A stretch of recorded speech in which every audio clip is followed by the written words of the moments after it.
An NHS hospice built on the grounds of a Victorian children's school. Numerous reports of paranormal activity. A little girl in a red dress seen by multiple people. And a 2023 email asking the Church of England for help from their deliverance team. This is the case of the Priscilla Bacon Lodge in Norwich, and it genuinely raises questions. What on earth was going on here?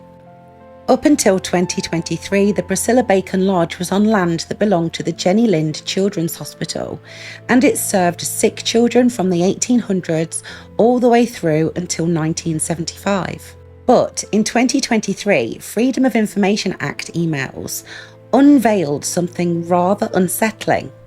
Multiple hospice staff were complaining that they were absolutely petrified because of a series of unexplained or paranormal events.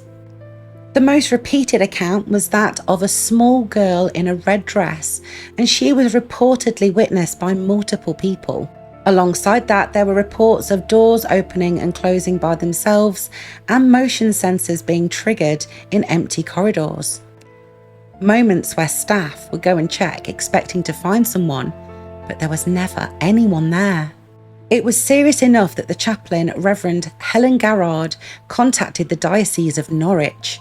She asked for support from the church's deliverance ministry and requested holy oil from the Cathedral of Norwich. A blessing service followed, and the NHS Trust did actually confirm that did take place, although they clarified that it wasn't an exorcism. The emails only became public in January 2026 when the newspapers reported on them. So let's have a look at some of the possible explanations for what was going on here, because could it actually have been something supernatural? What stands out here is consistency, multiple staff, same location, multiple reports of the same thing. The Church of England doesn't treat this type of request lightly either.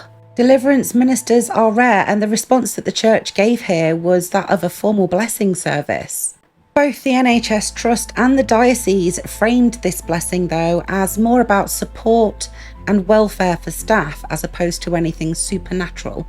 And at least one staff member later described the media coverage being very exaggerated in relation to what they actually experienced. So the building has now changed, the hospice has moved on, and there are no more reports of paranormal activity on that particular site.